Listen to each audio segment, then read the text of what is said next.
Apa kabar? Selamat malam semuanya. Apa kabar Mas Fajrin? Halo, apa kabar? Mas Fajrin bisa dengar suara saya? Haleluya. Bisa dengar suara saya Mas Fajrin? Iya, sabar ya teman-teman, ini sinyal lagi tidak stabil ini. Walaupun ya coba di Halo Mas Fajrin bisa dengar? Bisa dengar? Halo, halo. Ya, bisa, Bisa bisa. dengar? Apa kabar Mas Bisa, Fajrin? bisa, Pak. Apa kabar? Puji Tuhan, kabar baik, sehat. Penuh Haleluya, sukacita hari haleluya, ini juga haleluya. luar biasa. Haleluya. Tuhan Yesus dahsyat ya. Ini teman-teman, ini narasumber ini sampai berada di luar ini, sampai live-nya pakai mobil ini gara-gara sinyalnya dari tadi sudah 1 jam kita coba terus tapi nggak bisa connect ya. Puji Tuhan ya, Amin. ini sudah bisa connect. Tuhan Yesus baik. Oke Mas Fajrin, saya tidak berlama-lama lagi karena kita sudah live-nya agak terlambat. Saya persilakan kepada Anda untuk Yes. bersaksi mulai dari latar belakang seperti apa yang Anda ceritakan kepada kami, bagaimana Anda bisa ketemu Tuhan dan bagaimana Anda bisa yakin percaya Tuhan Yesus. Silakan Mas Fajrin, waktu dan tempat saya persilakan kepada Anda. Silakan.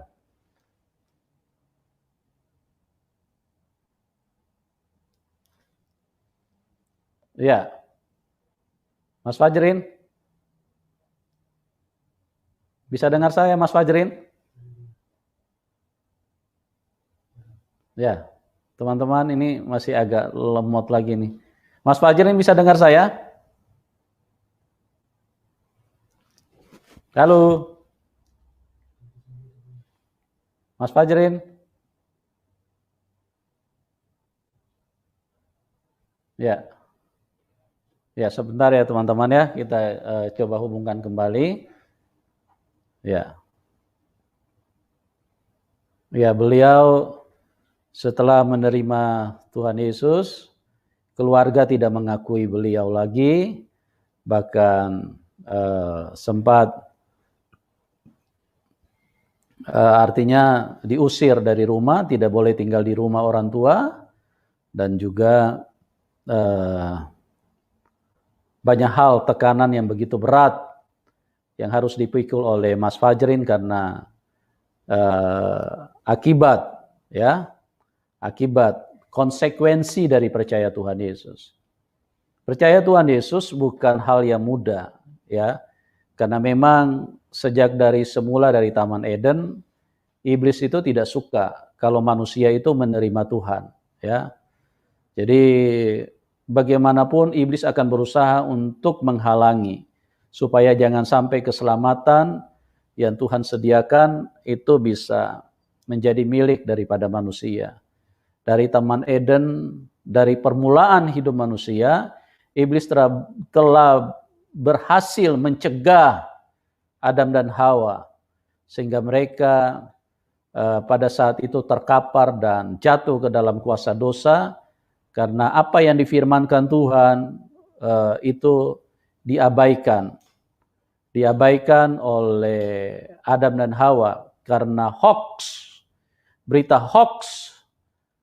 bohong yang disampaikan oleh iblis lewat Hawa pada waktu itu, sehingga Hawa dan Adam terpengaruh dan mereka akhirnya memakan buah yang dilarang oleh Tuhan. Dan itu terus yang dikerjakan oleh iblis sampai saat ini, sehingga iblis berjuang terus supaya jangan sampai manusia diselamatkan. Ya, begitu banyak tantangan, tekanan, bahkan hal-hal yang berbahaya bisa dialami oleh orang-orang yang terima Tuhan Yesus. Dan kita melihat bahwa kuasa Tuhan di atas segalanya, sekalipun tantangan, sekalipun salib, sekalipun penderitaan harus mengguncang, harus menekan kehidupan orang-orang yang terima dan percaya kepada Tuhan Yesus, maka teman-teman, kuasa Tuhan di atas segalanya, ya. Kuasa Tuhan jauh lebih besar daripada apa yang bisa dipahami oleh manusia. Karena kalau Tuhan Yesus sudah memilih, tidak mungkin akan bisa lepas dari tangan Tuhan karena tangan Tuhan terlalu kuat, ya. Tangan Tuhan terlalu kuat untuk supaya manusia bisa masuk ke dalam keselamatan. Ya, luar biasa kesaksian daripada Mas Fajrin ini sangat luar biasa. Saya pribadi sudah memverifikasi beberapa kali apa yang dia sampaikan, dan rugi kalau Anda tidak dengar bagaimana dahsyatnya kuasa Tuhan yang telah menjamah, yang telah mengubahkan beliau, ya. Oke, Mas Fajrin, bisa Ya, dengar? bisa Pak Yusuf. Iya, haleluya. Ini kelihatannya pindah posisi lagi nih, cari sinyal ini ya. Ya, saya maaf ya Iya, teman-teman ya. iya, iya, iya. Saudara-saudariku maaf Gak apa-apa karena Mas Fajar, ini memang juga ini lagi musim hujan. Jadi kalau musim hujan ini memang sinyal agak sulit ya. Oke, ya betul betul. Ya, oke Mas Fajrin, waktu dan tempat saya serahkan kepada Anda. Anda bisa ceritakan mulai dari latar belakang dulu seperti apa, terus bagaimana Anda bisa berjumpa dengan Tuhan Yesus. Oke, silakan Mas Fajrin. siap. Selamat malam teman-teman. Shalom. Assalamualaikum. Selamat malam untuk semuanya. Perkenalkan, nama saya Muhammad Fajrin. Latar belakang saya dulu adalah beragama Islam, karena agama dari orang tua saya. Saya beragama Islam. Kebetulan saya dilahirkan dari Islam, yang mana begitu lahir kita diazankan di sebelah kanan kalau untuk laki-laki, kalau perempuan di qomat di sebelah kiri. Ya, itu untuk ininya. 26 tahun dari saya lahir, saya dibesarkan dari keluarga yang mayoritas luar biasa mendidik saya baik dalam beragama, terus mempercayakan saya, terus meyakini saya bahwasanya ini adalah agama yang luar biasa, nak, dan ada rukun imannya di dalam sana.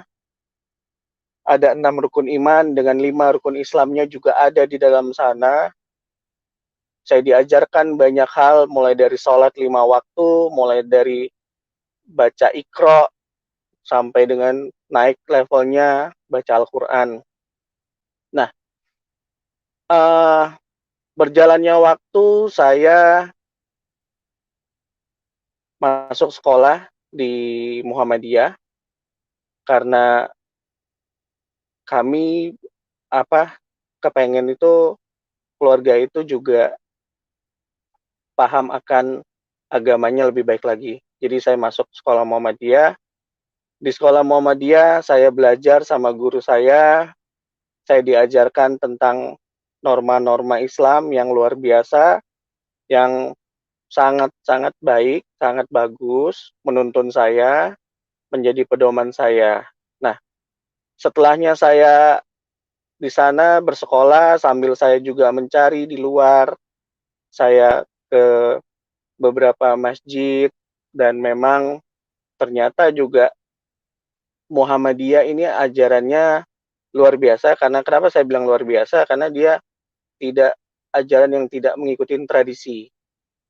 Dia benar-benar ya sesuai dengan tuntunan yang ada di dalam Al-Quran. Jadi pas kebetulan orang tua saya sendiri adalah NU, bahasa sekarangnya NU ya, yang ibaratnya umum lah. Jadi semuanya sama, cuman ada beberapa tradisi yang saya sempat ngebantah sama orang tua tentang kematian yang bahwasanya kita harus ada 3 hari, 7 hari, 40 hari, 100 hari, dan 1000 hari. Itu saya bantah. Karena waktu itu nenek meninggal. Dan terus terang teman-teman, setiap yasinan tahlilan saya tidak akan datang. Karena guru saya mengajarkan, saat kamu datang ke orang tahlilan yang meninggal, kamu akan melihat bahwasanya di sana ada orang yang sudah bersedih, meninggal, kita makan dengan penuh kadang hawa nafsu, dan kita doa. Mungkin nggak kamu doa buat yang mati itu?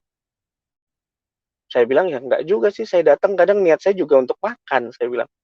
Doa-doa sendiri-sendiri aja. Tapi hasil saya memang diundang berapa kali untuk orang yang tahlilan, itu saya nggak pernah datang. Nggak akan datang, alasan saya ada aja, pasti ada aja. Karena saya dikasih tahu guru saya, ya kalau kamu makan, kamu ibaratnya makan rambut mayat itu, kamu ibaratnya makan dagingnya, makan matanya. Nah, selang waktu saya terus mencari Allah. Saya mencari Allah, saya masuk ke sebuah masjid yang luar biasa, yang masjidnya dingin, suasananya dingin, suasananya ya enak, adem, semuanya ya saya tiru lah. Saya aplikasiin ke diri saya sunnah Rasulnya, mulai dari panjangkan jenggot, tidak lebih dari dua genggam tangan.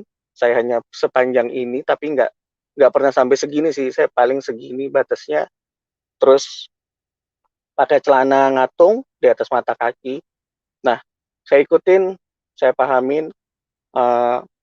Terus saya pernah berpikir juga,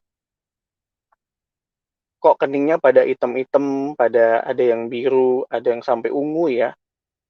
Terus saya tanya sama guru saya juga, itu kenapa guru ya? Itu terlalu sering sujud kepada Allah, minta mencari, makanya dia seperti itu. Oh gitu. Tapi bukannya diajarin kalau yang begitu kita pamer, ria, bahwasanya kita ahli agama, bla bla segala macam.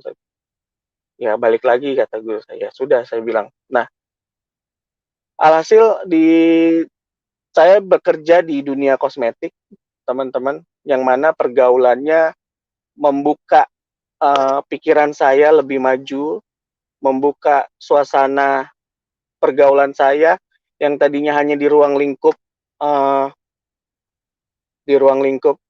masjid, di ruang lingkup tetangga segala macam. Akhirnya saya masuk ke dunia kosmetik, dan saya pulang dengan rambut diwarnain waktu itu. Saya pulang training rambut diwarnain. Saya ketemu guru ngaji saya marah. Kenapa rambut kamu diwarnain? Itu kan nyalahin ininya, kodratnya. Kodrat apa? Saya bilang. Setahu saya yang tidak boleh itu kalau diitemin. Tapi kalau di luar dari warna hitam itu boleh. Tapi guru saya ngotot juga. Saya bilang, ini saya cari nafkah di sini. Saya bilang, saya mau cari nafkahnya di sini, guru. Oh nggak bisa, kamu harus balikin lagi, nggak boleh diwarnain, bla bla segala macam. Ya, saya bilang, ya sudah deh, saya bilang.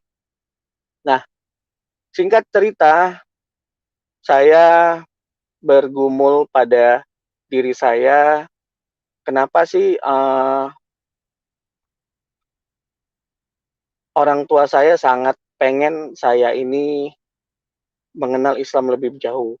Nah, alhasil saya harus belajar, saya harus baca, tapi selama saya baca Al-Quran, saya tidak disajikan pengertiannya atau artinya yang saya baca. Jadi saya hanya baca secara huruf Arabnya, secara bahasa Arabnya, sampai dengan 33 juz. Saya khatam Quran, saya di setiap khatam Quran ada nasi tumpengnya. Dan jadi saya bilang, wah ini luar biasa, saya bilang. Nah, lambat laun saya cari Allah itu siapa dan bagaimana, dan akhirnya di 2009 saya dipindahkan ke Medan. Nah, di Medan saya dibukain lagi, pergaulannya luar biasa, teman-teman. Saya dibukain lagi cara berbisnis, cara customer bagaimana, saya dibukain lagi. Nah, saya dikenalkan yang namanya alkohol juga di sana, dan saya terjebak sedikit makan babi di sana juga, antara terjebak atau dikerjain tuh saya beda-beda tipis. Nah, karena saking luar biasanya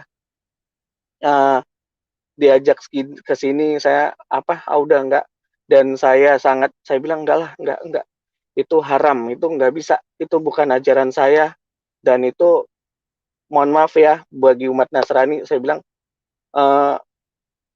itu ajaran sesat, Yesus itu sesat, uh, pemahaman saya Yesus itu enggak betul lah, itu kan hanya hanya manusia biasa, dan Yesus kok bisa disalib, dan Yesus kok cuman pakai kolor doang, nggak sopan lah Tuhannya umat Kristen itu, umat Nasrani. Nah, di tahun 2009 sampai 2011 saya di Medan, selesai itu saya dipindahkan lagi, hampir daerah Sumatera. Kenapa saya bilang hampir? Karena Aceh saja yang nggak saya injek. Jadi mulai dari Medan, Pekanbaru, Palembang, Batam, terus Bangka Belitung, terus Bengkulu, Lampung, itu udah saya injek. Nah, di 2013 saya ditempatkan di 2013 akhir ya, mau ke 2014 saya ditempatkan di Palembang. Di saat itulah saya kenal yang namanya perempuan. Saya pengen pacaran, saya bilang. Jadi pada saat saya pacaran, saya kenalan, saya tanya, namanya, agamanya. Dia bilang Katolik. Oke. Peluang nih buat saya. Karena pikiran saya kalau saya berhasil mengislamkan dia, saya dapat surganya Allah. Saya dapat 72 juga bidadari, dan saya juga dapat berkat atau rezeki yang luar biasa sampai ke anak cucu saya. Ya sudah, saya ngomong sama orang tua, akhirnya orang tua bilang, kalau kamu berani bawa dia ke keluarga kita, mama setuju. Tapi kalau kamu nggak berani bawa, mama nggak setuju. Ya sudah, dengan tekad kuat saya, sembari saya berdoa juga sama Allah, saya bilang, ya Allah, tunjukkanlah jalan yang terbaik buat hamba-Mu ini, dan kalau memang itu jodoh hamba, dekatkanlah, dan kalau memang bukan jodoh hamba, jauhkanlah. Jadi saya sudah coba sholat tahajud, sholat istikharah, Allah nggak jawab, Allah nggak kasih tahu apa-apa. Ini kenapa begini ya, saya bilang. Ya sudah deh, kalau memang begitu. Nah, selama dalam perjalanan juga, saya bawa dia ngelihat saya sholat. Saya bawa dia ke masjid setiap pulang kerja. Saya pasti sempetin sholat maghrib dulu, karena biasa sampai rumahnya malam. Nah, sholat isya saya bawa, saya mau yasinan. Alasan saya seperti itu. Saya bawa dia ke masjid juga, tapi memang benar yasinan pas malam Jumat. Ada di suatu masjid juga gelar yasinan setiap malam Jumat juga, salah satu masjid di Palembang. Nah, akhirnya lama-kelamaan, kok dia nggak goyah ya? Kok dia malah ikut, tapi dia nggak mau, ini apa salah saya lagi ya? Mas Fajrin, sorry Mas Fajrin, supaya nggak kelewatan, mungkin waktu di masjid yang tadi Mas Fajrin sampaikan, ceritakan, yang masjid radikal itu, yang pakai celana itu, kan pada waktu itu ada yang kelompat di situ. Mungkin bisa disaksikan secara lengkap supaya orang lebih jelas. Jadi bagaimana waktu itu mau dijodohkan, terus Mas Fajrin kan ada beberapa hal yang perlu diceritakan, disampaikan kepada kita. Ya, silakan Mas Fajrin. Iya, saya takut sinyalnya ini putus-putus, jadi saya lompat-lompat. Ya, jadi tidak maksimal kalau dilompat-lompat Mas Fajrin ini. Baik. Nah, Ya, ya, di silakan. dalam Ya. masjid radikal tersebut yang tadi sempat saya cerita sama Pak Yusuf juga, uh, saya diperkenalkan sama jemaat juga, sama di sana di seorang perempuan juga, Mas, mau nggak saya jodohin sama anaknya ini? Secara bibit, bobot, bagus loh. Kamu nggak usah takut lagi. Yang mana pada saat itu memang, uh, maaf ya, itu dia ada cadarnya. Jadi saya nggak ngeliat full mukanya. Dan juga ada yang full mukanya juga saya lihat, tapi memang bukan muhrimnya. Kita nggak boleh pegang tangannya, kita nggak boleh melihat terlalu lama juga, jadinya dosa juga. Nah, saya berpikir begini, terus berpikir begini, kok saya nggak kenal dia, nanti saya ke depannya gimana jalanin rumah tangga. Dan seseorang itu juga ngomong juga, si ibu itu, Mas, si mbak-mbak ini siap juga loh dipoligami, karena mbak ini udah percaya bahwasanya kalau mereka dipoligami, mereka udah dapat surga. Sontak saya kaget di situ. Wah, guru saya sendiri ngomong kalau menikah itu sakral dan satu kali seumur hidup. Kok yang begini dilegalkan gitu loh. Dan saya lihat sekitar juga mereka benar-benar mencari Allahnya itu benar-benar luar biasa. Kenapa? Mereka sampai jual mobil, jual kendaraan, motor, jual rumahnya, dan harus tidur di masjid lah segala macem. Dan setiap khotbah ada beberapa kompi polisi yang mengamanin. Jadi benar-benar apa ya? Benar-benar suasananya tuh ya pada saat itu saya uh, antara seneng juga antara kok begini gitu, ajarannya kok makin begini, makin makin memperbolehkan. Nikah boleh, nggak izin istri boleh, terus nikah lebih dari 4 kali boleh, asal salah satunya diceraikan dulu.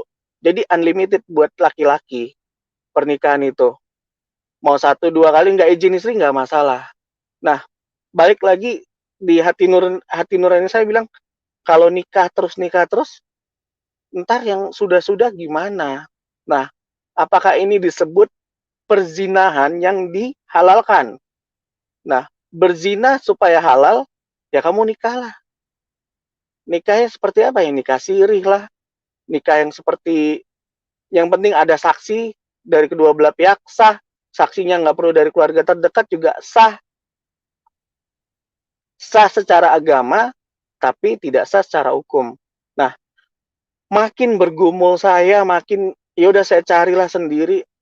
Saya tanya, kok seperti ini, makin kesini ajarannya makin apa ya? Saya bilang uh, makin menyakitkan seseorang. Ada intimidasi untuk seorang wanita tuh, diintimidasi secara halusnya seperti itu, dijanjikan. Nah, ya sudahlah, saya bilang ya saya belajar lagi, saya cari lagi, ya kembali saya flashback lagi di 2013 ke 2014 saya pindah itu, uh, saya temui orang, ya saya bilang gini, saya harus mengislamkan semua orang di ajaran saya, di pribadi saya. Saya harus, yang umat Kristen saya harus islamkan. Karena Islam itu agama yang luar biasa. Surga udah menanti. Nah,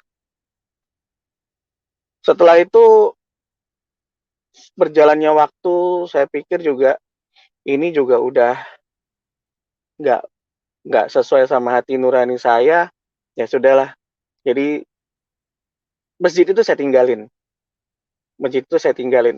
Karena saya takut dengan situasinya sendiri pun saya nggak berani lama-lama. Lama-lama saya bisa dicuci otak, lama-lama saya bisa buat bom, lama-lama saya bisa bunuh orang, lama-lama saya jihad dengan janjinya 72 bidadari. Itu nonsen. Buat saya itu akal-akalan aja. Karena nggak ada orang yang mau mati untuk membunuh orang lain, itu nggak ada. Islam tidak mengajarkan setelah kamu bunuh orang lain, kamu akan masuk surga. enggak, Islam nggak ngajarin gitu. Setahu saya saya diajarkan guru saya, Islam tidak mengajarkan membunuh itu. Walaupun dia kafir dan saya hobi ngomong orang itu kafir, itu haram, itu murtad. Nah, itulah saya dulu hobi terlalu agamawi diri saya.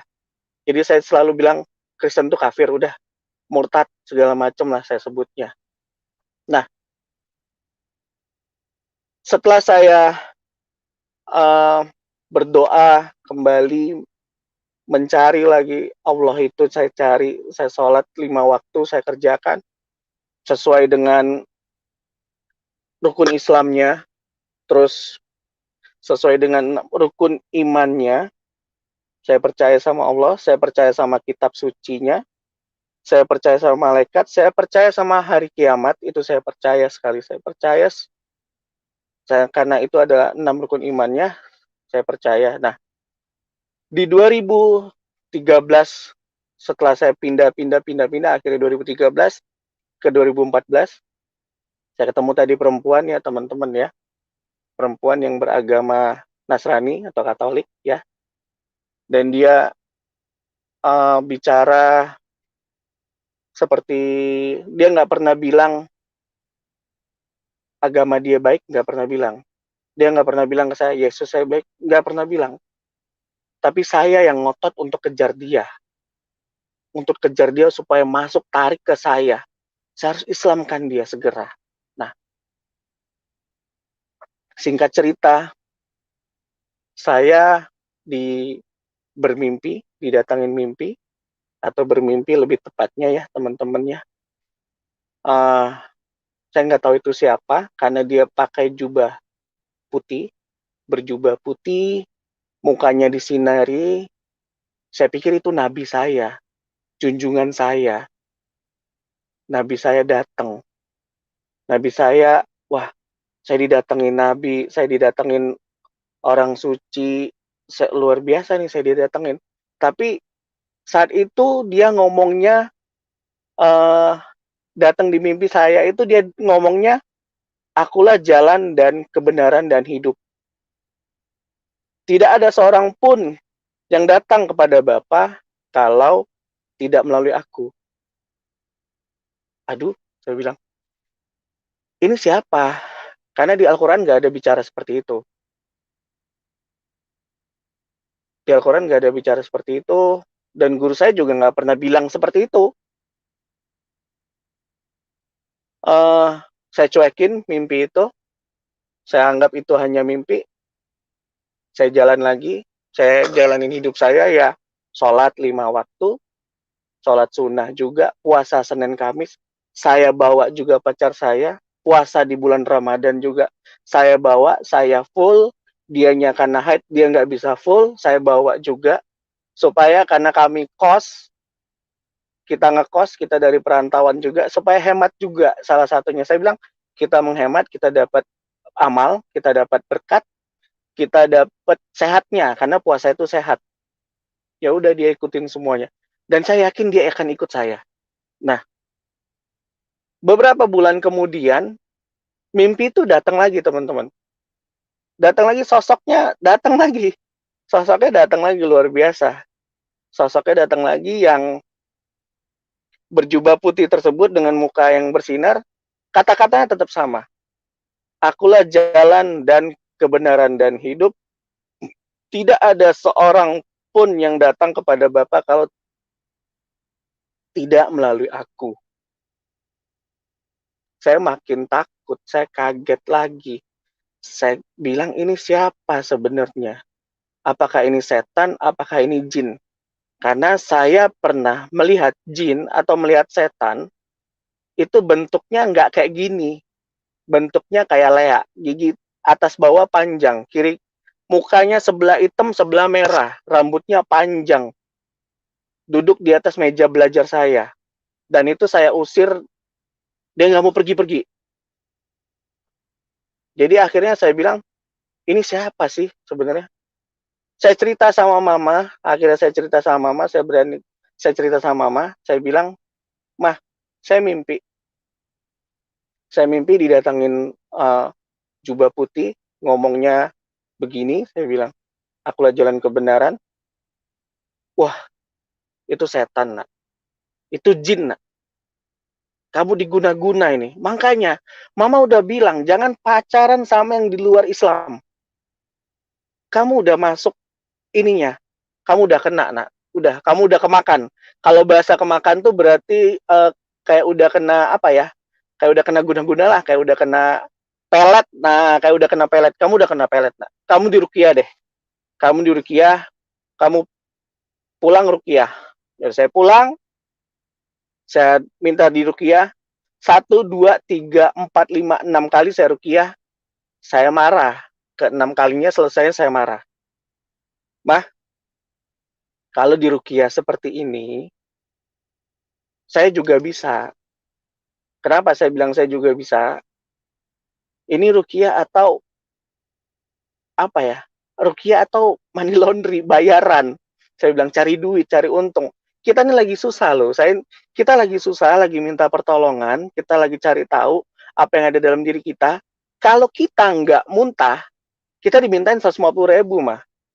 Kalau kita muntah, kita diminta 250.000. Nah, mau bayangin, 6 kali udah keluar duit berapa? Saya bilang. Akhirnya saya bilang, ya sudah mah.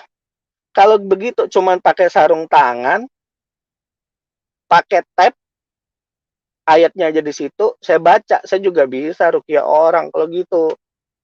Mama saya panik. Makin jadi, wah setannya makin parah nih katanya. Makin melawan. Dia cerita sama ustadz yang lain, ustadznya juga ngelihat saya, wah gede ini setannya. Asli, jinnya gede. Saya nggak bisa sendirian, Bu. Minimal saya 2-3 orang, Bu, buat doain dia. Oke, saya terima, nggak apa-apa Ustadz, 2-3 orang nggak apa-apa, saya terima. Nah, singkat cerita lagi, saya di Urkia lagi, ke-7, ke-8, ke-9, ke-10-nya dengan 3 orang, videonya saya nggak, videonya hilang, saya sempat dokumentasi, sempat dikomentasin, saya simpen, saya copy, karena waktu itu di handphone mama ngerekam, katanya muka saya nih merah hitam lah pokoknya, udah nggak jelas, hitam, lidah saya keluar kayak anjing, saya muntah-muntah, tapi di dalam muntah itu, di dalam saya di Rukiah, dibaca dengan surat-surat Al-Qur'annya, saya dibaca dengan ulu hati saya ditekan, karena ustadznya bilang disinilah pusatnya jinnya, setannya, ditekan sekenceng-kencengnya. Di dalam situ juga ada yang berbisik di telinga kanan saya. Dan itu ngomongnya, Yesus, Yesus, Yesus, Yesus. Seolah-olah mendoakan saya. Yesus, Yesus, Yesus, Yesus. Nah, sementara saya ditekan terus, didoain terus. Saya nggak sadar, antara sadar nggak sadar, saya didoain, saya dengar doanya, tapi saya dengar juga Yesusnya. Saya dengar juga Yesusnya. Selesai itu, saya diceritain sama Mama ya, seperti itu tadi saya bilang, lidah kamu kayak anjing keluar, muka kamu hitam kemerahan, dan kamu nggak bisa ngucapin 2 kalimat syahadat. Berapa kali Ustadz ngomong, kamu nggak bisa ngucapinnya. Hah? Serius saya separah itu jinnya? Saya bilang seperti itu. Separah itu kah jinnya? Besar banget kah yang ada di dalam diri saya, setannya? Saya bilang, Ustadz kalau memang bisa singkirin aja, saya bilang. Saya nggak mau. Saya tetap sama akidah saya Islam. Saya bilang, saya nggak mau. Saya nggak mau begini. Saya bilang. Nah, Ustadz bilang, ya sudah kamu mandi kembang 7 warna. Mandi, saya mandi. Saya ikutin semua sarannya, saya ikutin semuanya. Tradisinya saya ikutin. Tapi tetap seperti itu. Dan selesainya datang lagi mimpinya yang ketiga. Teman-teman, saudara-saudariku, mimpinya datang yang ketiga, kata-katanya beda. Kata-kata beda. Semua yang letih, lesu, dan berbeban berat, aku akan memberi kelegaan kepadamu. Atau ada sering bilang, datanglah padaku. Jadi, oh Tuhan, apa ini lagi ya Allah? Saya bilang, kenapa lagi ini? Kok datang lagi dia ngomongnya begitu? Apa karena saya habis di Rukiah, dia tahu saya beban saya berat, dan dia pengen saya ringankan, dan itu saya nggak tahu itu siapa. Nah, karena saya sudah bergaul luas di pekerjaan dan membuka mindset saya mengenal selain agama Islam itu yang benar, saya kenal yang namanya Buddha, Hindu, Konghucu. Saya tanya ke mereka, Kristen juga saya kenal. Saya tanya ke mereka, saya dimimpiin, saya boleh dong tempat sembayangnya kamu, tempat kamu berdoa. Saya waktu itu dibawa ke Dewi Kuang In. Saya liatin, saya perhatiin, putihnya sama, bajunya sama, tapi kayaknya bukan ini dah, bukan ini. Saya doa kok di depan Dewi Kuan, saya doa, tapi kok nggak enak. Ah, bukan ini, saya bilang. Saya bukan ini kayaknya bukan ini. Ya sudah. Akhirnya saya cerita sama Ustadz juga, Ustadz, ini gimana kondisi saya? Saya posisinya sudah di tengah-tengah. Ini gimana? Ya udah, kamu sholat lagi, kamu perdalam lagi ilmu kamu baca-baca lagi. Oh ya sudah, saya baca-baca lagi deh Ustadz. Saya baca Al-Quran saya, sama saya akan cari artinya Ustadz, saya bilang. Nah, dalam perjalanan itu, saya ngantar pacar saya ke gereja. Dan perjalanan kami pacaran, ngantar pacar saya ke gereja. Di gereja itu, setelah saya 5 kali nganter dia, biasanya saya parkir, dan saya nggak ngeh. Itu ada tulisan yang, datanglah padaku, atau marilah semua yang letih lesu. Tulisannya ada di tempat biasa saya parkir, di atasnya, dan itu baru saya lihat, baru saya baca, sampai saya bilang, oh ya Tuhan, oh ya Allah, ini berarti Tuhannya orang Kristen yang datang ke mimpi saya. Wah, parah, saya bilang. Kok saya bisa begini ya, saya bilang. Ya udah, saya doa lagi, saya puasa. Saya bilang ke pacar saya, minggu depan saya ngantar kamu masuk ke dalam. Karena selama ini saya cuman ngantar pulang jemput, dan nungguin kamu. Saya nggak masuk. Saya pengen masuk ke dalam ya, ke dalam gerejanya kamu. Setelah saya masuk, saya disuruh duduk paling belakang sama pacar saya. Karena pacar saya tahu, saya gila agama. Semua orang dibilang kafir, semua orang. Sampai dia tuh nggak makan babi saya buat. Karena dia doyan babi, sampai saya buat dia nggak makan babi. Karena haram, menurut saya haram. Ajaran saya bilang haram. Udah selesai, saya duduk diam di dalam gereja paling pojok, paling belakang, dekat pintu keluar. Ngantuk, memang ngantuk dengerin khotbahnya, tapi saya paksain. Kok di sini saya lebih adem ya? Saya dapat kayak ada sukacita, damai, ketenangan, lebih lebih enak lah pokoknya di sini. Kayaknya saya ngedapetin semuanya sinergi ya di dalam diri saya. Ya sudahlah, saya bilang, besok saya datang lagi lah, minggu depan.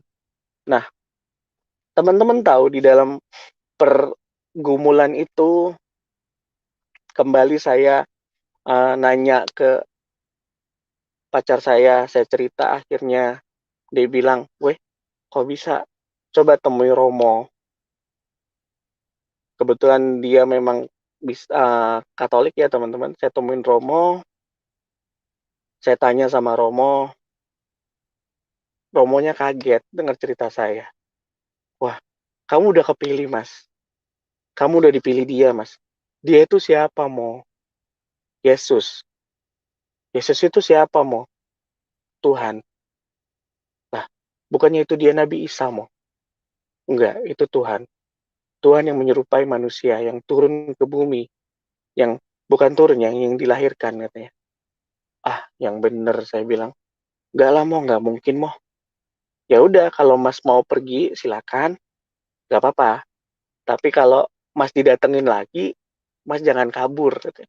Ah, enggak lah, enggak mungkin didatengin.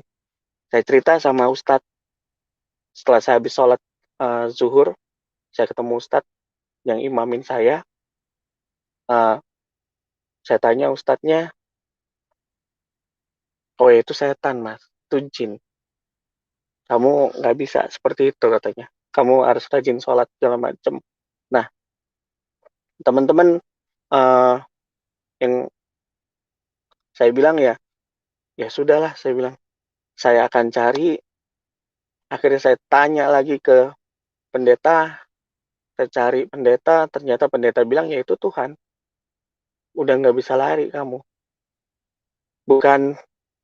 Bukan kamu yang milih aku, tapi aku yang memilih kamu. Itu kata Tuhan di firman-Nya. Wah, kacau ini, saya bilang. Ya sudah, akhirnya yang dulunya saya ngekos di Medan, dapat keringanan bayar kos, dapat makan gratis bayar kos, karena saya sering jadi imam di kos-kosan tersebut. Terus saya sering nganterin ibu kos untuk ke kebunnya segala macem. Saya jadi supirnya, saya dapat keringanan semuanya. Kok saya jadi begini ya? Saya bilang. Ya udah, saya baca, saya cari deh arti jadi Al-Quran. Saya bilang, ini nggak bisa, saya bilang, karena apa ya, di luar dari ini saya, keyakinan saya, teman-teman. Jadi berjalannya waktu, bergumulnya saya, akhirnya saya nemuin di Al-Quran tersebut, di surat Az-Zuruk, teman-teman. Kalau teman-teman bisa Az-Zuruk 43 ayat 61, yang mana di sana wa innahu la ilmu lisa'ati falatam tarunna biha wattabi'un ha siratum mustaqim. Dan sungguh dia itu Isa ya, benar-benar menjadi pertanda akan datangnya hari kiamat. Karena itu janganlah kamu ragu-ragu tentang kiamat itu, dan ikutilah aku, inilah jalan yang lurus. Kitab suci saya, yang saya yakinin, yang saya baca, yang saya khatam, kalau bulan puasa tuh bisa khatam 2 kali, tapi saya nggak tahu artinya, dan mulai beberapa setelah mimpi itu datang, saya mulai cari, dan saya cari artinya, kitab suci saya kok bicaranya seperti ini, saya bilang. Dan memang di rukun iman juga percaya sama kiamat. Kok ada di sini ya? Saya bilang, kok Isa yang menjadi kiamat, yang mengetahui hari kiamat, sementara Tuhan itu hanya Allah yang tahu itu hari kiamat, hanya Allah. Tapi kenapa Isa yang tahu? Itu saya tanya. Jadi saya bilang, ya sudah. Saya cari lagi, saya cari beberapa referensi lagi, saya baca, dan akhirnya teman-teman, saya ketemu di Yohanes, saya baca Alkitab, saya coba korelasi, dan itu adalah pertama kali Tuhan Yesus datang ke mimpi saya. Dan itulah korelasinya. Dan Tuhan Yesus adalah jalan kebenaran buat hidup saya. Itu yang buat saya lebih yakin lagi. Nah, saya baca lagi di surat Maryam 19 ayat 34. Za'alika isabnu Maryam qaula haqqi hadzi fihi yam tarun. Itulah Isa putra Maryam yang mengatakan perkataan yang benar, yang mereka ragukan kebenarannya, termasuk saya meragukannya sebelumnya. Tapi puji Tuhan, saya dipilih oleh Tuhan. Dan memang pada saat itu teman-teman nggak mudah menjadi orang Kristen. Tidak mudah. Kenapa? Saya minta diajarkan mengenal Kristen, itu saya belajar kurang lebih 1 tahun. Saya belajar tentang Kristen 1 tahun. Jadi dulu saya memang nggak suka ngucapin Selamat Natal, karena saya takut jadi orang Nasrani. Ternyata begitu saya nyemplung untuk pelajarin orang Nasrani, nggak semudah itu ternyata. Luar biasanya nggak semudah itu. Nah, singkat cerita, orang tua saya sudah tahu kondisi saya. Begitu orang tua saya tahu saya ke gereja, karena saya ngangkat telepon, lagi nyanyi, ada yang nyanyi. Waktu itu saya ke toilet, di toilet nyanyi. Suara apa itu, Bang? Suara ini aja, orang nyanyi aja. Kamu di mana? Nggak ada, aku di tempat orang nyanyi aja, mah. Oh ya, ya udah. Saya masuk, nelfon lagi, saya angkat lagi. Haleluya. Langsung karena orang tua saya dulu sekolahnya di Bandung, itu kebetulan masuk ke dulu yang namanya ada sekolah di Bandung itu sekolah Katolik, dan dia tahu itu. Oh ya udah, kamu gereja, Bang? Iya, mah. Oh ya udah, saya nggak bisa pulang, teman-teman. Saya nggak bisa pulang. Kalaupun saya pulang, saya ngekos. Jadi saya kosnya double.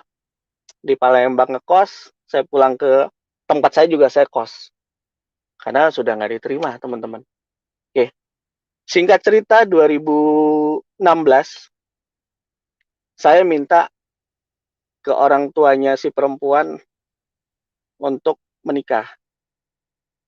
Kita pergi ke Medan, nemuin mama papanya, keluarga besarnya. Kalau kamu bawa dia, kata keluarga besarnya, ke Islam, saya akan tembak kamu. Kebetulan keluarga besarnya juga polisi. Saya takut, saya bilang. Dan berarti saya takut nih. Ngerundingnya kok gini amat. Karena saya datang sendirian, teman-teman. Saya yang beranikan diri datang sendirian untuk minta. Dan saya harus, dan bukan saya nggak tahu ngadepin suku Batak seperti apa, konsekuensinya seperti apa, saya nggak ngerti. Karena saya sayang sama pacar saya, udah. Saya beranikan diri, saya ngomong, saya bilang saya nggak punya apa-apa, saya nggak bisa ngasih apa-apa, saya cuman mau nikahin anak ibu. Akhirnya ya sudah, katanya, kalau emang itu maumu dan kamu udah kenal Yesus juga, dan keluarga besar juga udah setuju, walaupun mungkin yang Batak ada seserahan segala macam, itu saya nggak ikut, saya nggak ada. Karena saya bilang waktu saya nggak punya apa-apa lagi. Yang mau saya, kecuali saya masih ada orang tua yang bisa bantu saya untuk nikah. Maybe dia akan bantu saya kalau memang istri saya tuh masuk ke Islam. Tapi ya nggak mau masuk, ya saya yang masuk gimana? Akhirnya nggak dibantu kan. Ya udah, kita diberkati di gereja. Ada kompensasinya waktu itu. Kompensasinya tanda tangan segala macam. Walaupun saya belum dibaptis waktu itu, teman-teman. Nah, di 2016 tersebut, tepat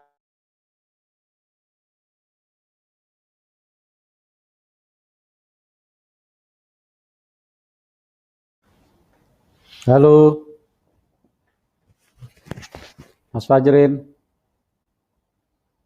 Ya, teman-teman sabar ya, ini sinyalnya lagi terganggu, lagi lemot lagi. Mas Fajrin, bisa dengar suara saya? Ya, oke. Coba keluar dulu, nanti masuk Halo? lagi. Ya, balik. Ya, masuk lagi ya, balik lagi ya. Nah, ya, silakan. saya langsung pindah posisi. Nah, ya, ada silakan. kejadian yang luar biasa dalam hidup saya di tanggal 18 tersebut. sebelumnya kejadian itu pun saya sudah meyakinin Yesus itu ada di dalam diri saya, dan semua atribut yang saya punya, tasbih, saya punya kain sarung yang biasa saya letakkan di mobil, saya punya Yasin dan Al-Quran juga saya biasa ngisi waktu melamun saya baca, itu saya turunin. Di tanggal 17-nya saya turunin, saya masukkan ke dalam lemari. Udah, enough. Itu udah ketutup deh, sejadahku yang di mobil yang sejadah kecil, itu udah turunin semua, tutup, udah selesai. Di tanggal 18-nya saya keluar kota karena pekerjaan saya, dan kalau tidak salah itu kurang jam 6 lewat atau jam berapa, tabrakan dimulai. Tabrakan itu terjadi di luar keinginan saya, dan itu benar-benar buat saya dapat mujizatnya yang luar biasa dari Tuhan. Mungkin kalau nanti Pak Yusuf bisa nampilkan mobilnya yang terjadi tabrakan, itu bukan prank, atau itu bukan selfie, atau itu bukan bercandaan, teman-teman. Jadi Ya, memang 2 senti, 2 seperti ini, 2 lagi, 2 jari besi yang ada di atas kaca depan itu, yang penahannya itu mungkin teman-teman bisa pernah, bagian sampingnya itu mau nusuk di kening saya. Dan saya kejepit kondisinya di setir dengan keadaan mobil yang hancur. Dan di situ luar biasa, saya dikasih mukjizat karena waktu itu ada yang peluk saya. Saya rasa itu Tuhan Yesus atau Roh Kudusnya, karena saya sudah meyakini, dan akhirnya saya harus menunggu kurang lebih 2 jam untuk dievakuasi, dan saat itu kondisinya di bagian sini saya sobek kena kacamata, siku kanan ini teman-teman ini kena kaca samping, dan paha kanan saya patah, hancur. Nah, saya di situ ditolong warga sekitar nanya, Pak, Pak bangun Pak, Pak bangun Pak, Pak bangun. Karena pada saat itu kalau saya tertidur, karena saya ngerasain capek banget, ngantuk banget, kalau saya sampai tertidur habis kecelakaan itu, saya mati teman-teman, saya lewat. Karena memang dari sekian banyak kecelakaan cuman saya yang selamat. Memang di situ terkenal kejadiannya sering kecelakaan, tapi saya yang selamat, puji Tuhannya saya yang selamat. Di situ saya dievakuasi sama warga sekitar kurang lebih 2 jam sambil disadar-sadarkan supaya saya nggak tertidur karena darahnya udah ngocor banyak. Nah, 2 jam lebih, hampir 2 jam lebih saya dievakuasi, saya dibawa ambulan, perjalanannya 1 jam lebih ke Rumah Sakit Siloam Jambi. Di situ saya dioperasi kurang lebih 5 jam. Nah, dalam kondisi itu saya telepon saya punya istri, saya bilang, kamu tenang, saya panggilnya kakak, kamu tenang kak, saya kecelakaan. Wah, dia panik, dia udah langsung ke Jambi, dia kelarkan kerjaannya, katanya nggak tahu kelar atau nggak kerjaannya, jam 1-an baru bisa jalan. Ya udah, saya bilang. Pas saya kebangun, yang saya lihat pacar saya atau istri saya, yang saya lihat udah istri saya. Wah, saya bilang luar biasa, saya bilang. Setelah itu saya dirawat di rumah sakit, besoknya orang tua saya datang. Orang tua saya datang, papa saya nunggu di luar, nggak mau masuk. Nggak mau masuk teman-teman, hanya mama saya yang masuk. Mama saya masuk, mama saya duduk, mama saya bilang, kafir. Saya kaget, wah, kok orang tua saya bilang, dibilang saya kafir ya. Ya, Aduh, saya bukan kafir mah. Saya hanya merubah keyakinan saya, dan inilah jalan saya, dan Yesus adalah juru selamat saya. Orang tua saya nggak banyak ngomong, keluar dari ruangan rumah sakit. Hal yang saya pikirkan setelah ngomong gitu adalah, siapa yang rawat saya setelah saya keluar dari rumah sakit? Dengan kondisi yang kaki saya patah. Oke, singkat cerita, 2 minggu saya di rumah sakit. Akhirnya saya pulang keluar dari rumah sakit. Saya masuk kos-kosan saya. Saya dibantu dengan empat anak tongkat ya, kayak tongkat jemuran. Saya dibantu. Saya bilang, dan di situ juga saya bergumul, teman-teman. Saya bilang ke istri saya bilang, kamu bisa cari yang lain loh. Kamu bisa temui laki-laki yang lebih baik dari saya. Kemungkinan saya akan cacat, karena saya nggak tahu saya bisa sembuh atau enggak dengan kondisi begini. Saya bilang. Terus saya bilang juga, ikut Tuhan Yesus kamu itu berat. Dia patahkan kaki saya. Orang tua saya benci saya. Berat. Dia hanya bilang, sabar, pasti ada hari baik yang menanti kamu, katanya. Dan dia satu-satunya yang uh, apa ya, masih muda. Ibaratnya kita masih muda ya. Di umur-umur 3, dia 29, yang mau merawat, yang mau mandiin saya, yang mau nyebokin saya, buang hajat saya, segala macem. Dan Tuhan itu kok ngasihnya baik banget gitu loh. Dan dia nggak niat untuk ninggalin saya. Dia nggak ada niat. Sampai akhirnya Tuhan kirimkan banyak orang nolong saya, termasuk customer saya bilang kalau kurang biaya ngomong, Cece akan bantu. Termasuk juga tim saya juga bantu saya, sahabat saya yang di Jambi juga bantu saya. 2 minggu saya di kos, 2 minggu sahabat saya bawa ke rumahnya untuk rawat saya. Karena waktu itu saya sendirian. Jadi banyak banget Tuhan kirim malaikatnya buat saya. Setelah 2 minggu di rumahnya, akhirnya saya memutuskan ya saya harus cari kontrakan. Nggak mungkin saya hidup dengan numpang di rumah orang juga. Kita cari kontrakan, kita ketemu kontrakannya.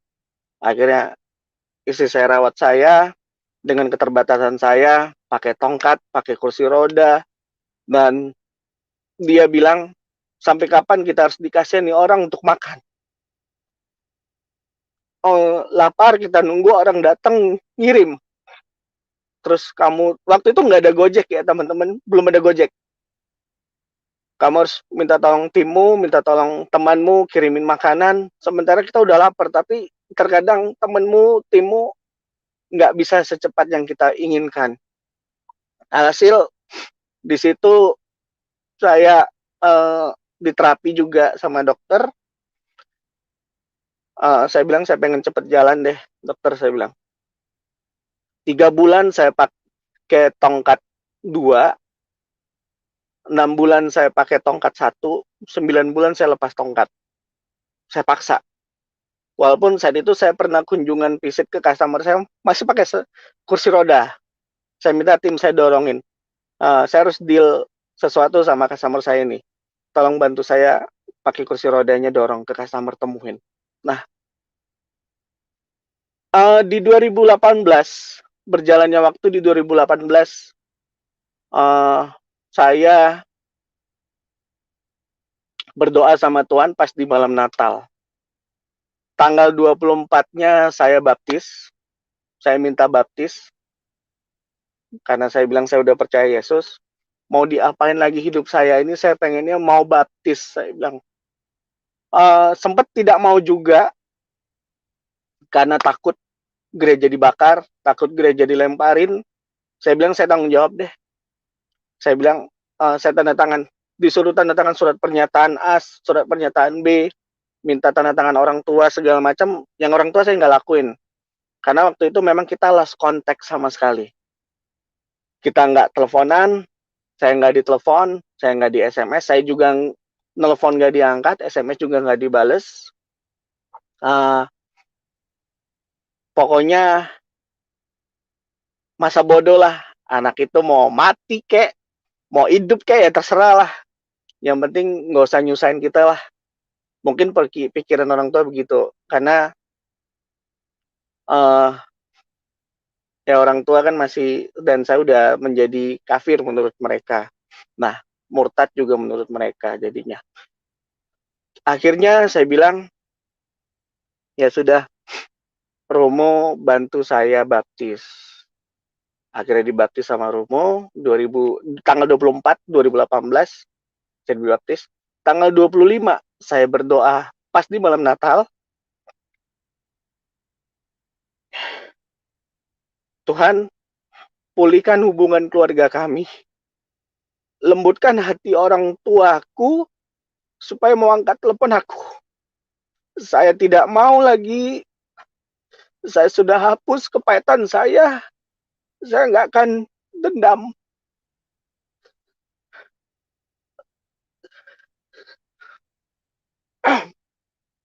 Saya doa dan Tuhan jawab. Ajaibnya Tuhan jawab. Saya minta doanya, lembutkan, lulukan hati ibu saya, mama saya. Di malam ketiga, saya mau makan bareng. Di malam ketiga Natal. Akhirnya saya telepon, saya beranikan telepon. Puji Tuhan diangkat, teman-teman.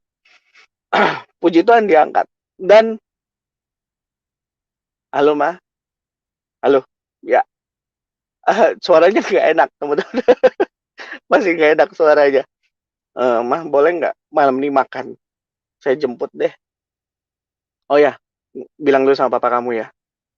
Oh ya, ya udah jemput, papa kamu setuju.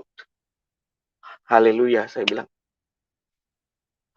Tuhan, bantu saya untuk bertemu, untuk kuatkan hati saya, dan hilangkan kepahitan dalam hati saya.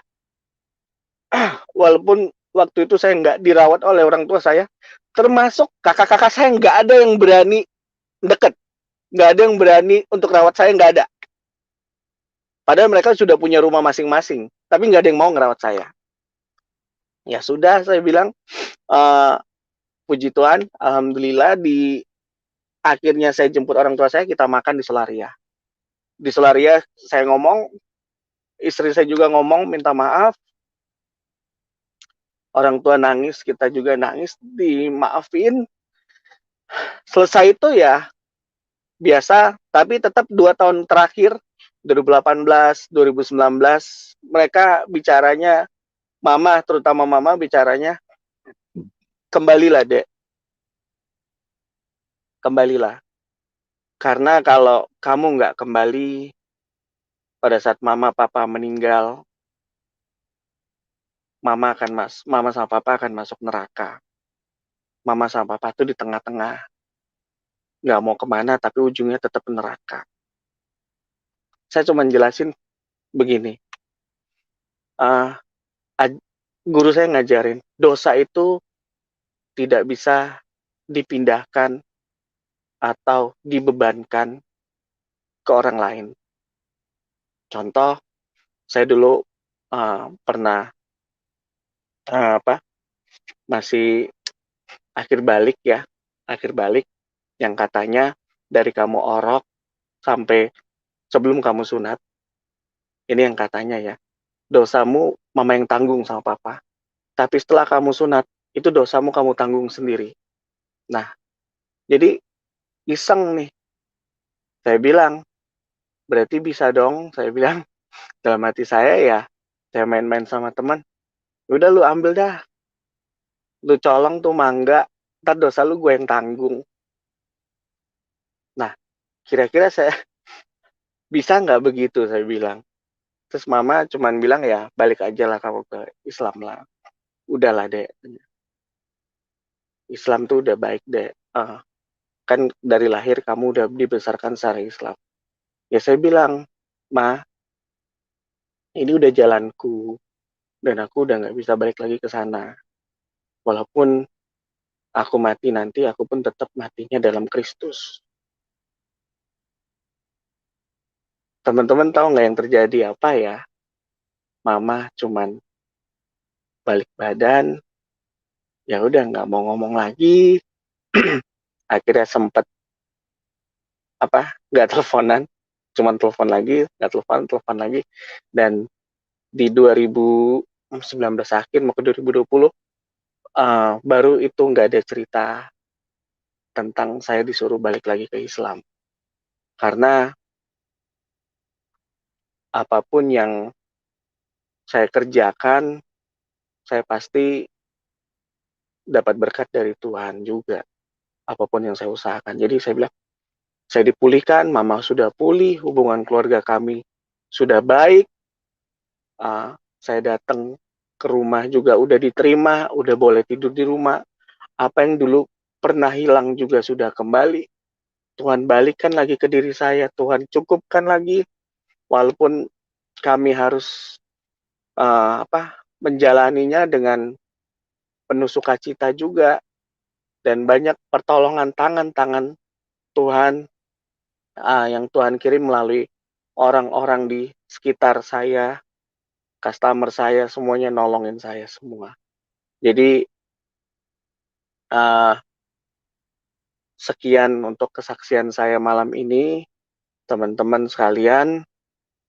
Maaf kalau sinyalnya kurang baik, ada yang terputus-putus, dan satu kali lagi jangan percaya apa kata orang, apa kata si A, apa kata si B, tapi carilah sendiri jalanmu, keyakinanmu, carilah. Dan carilah yang benar-benar yang bisa menuntunmu ke surga. Dan satu-satunya yang berbicara dalam kitab suci, akulah jalan kebenaran, itu hanya Yesus. Satu-satunya kitab suci yang bicara seperti itu. Dan di Al-Quran pun bicaranya juga seperti itu. Di surat Maryam pun kalau teman-teman baca juga artinya juga Allah meniupkan roh ke rahimnya Maryam, dan Maryam pun harus mengandung tanpa suami, tanpa disetubuhi suami, tanpa ditidurin, dia bisa hamil. Sementara Maryam orang suci, orang yang tidak berdosa di zaman dulu, dan dia harus dibunuh karena mengandung Kristus Tuhan kita yaitu Yesus. Dia harus lari pindah ke sana kemari. Itulah perjuangan seorang ibu yang dititipkan oleh Allah, dititipkan roh ke rahimnya si Maryam.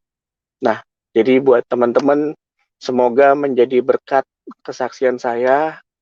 Semoga saya tidak membuat teman-teman merasa menunggu karena sinyalnya jelek ya teman-teman. Saya mohon maaf jika ada salah kata dari saya mohon maaf. Nah, saya persilakan sama Pak Yusuf.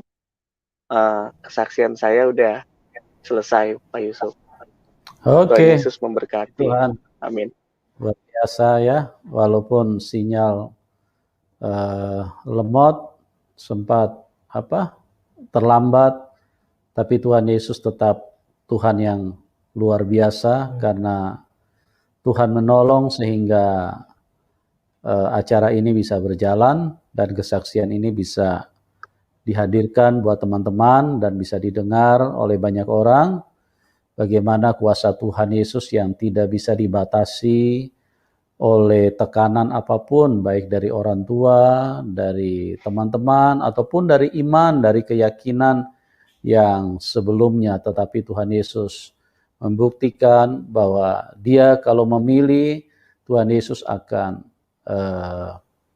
memberikan jalannya supaya orang-orang yang dipilih itu bisa terselamatkan. Ya, kita bersyukur pada malam hari ini luar biasa apa yang disampaikan oleh Mas Fajrin, sesuatu yang sangat menguatkan dan membangun kita Amin. semua, dan kita tahu bahwa Tuhan Yesus adalah satu-satunya jalan kebenaran dan hidup, dan tidak ada seorang pun yang bisa Amin. datang kepada Bapa kecuali melalui aku.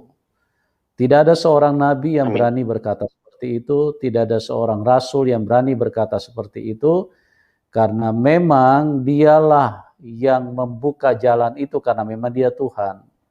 Dialah yang tahu tentang surga, karena dialah yang menciptakan surga. Oleh sebab itu dia berkata dengan berani, dengan jelas, tidak ada seorang pun yang bisa datang ke surga kecuali melalui dia. Karena memang Tuhan Yesus turun dari surga.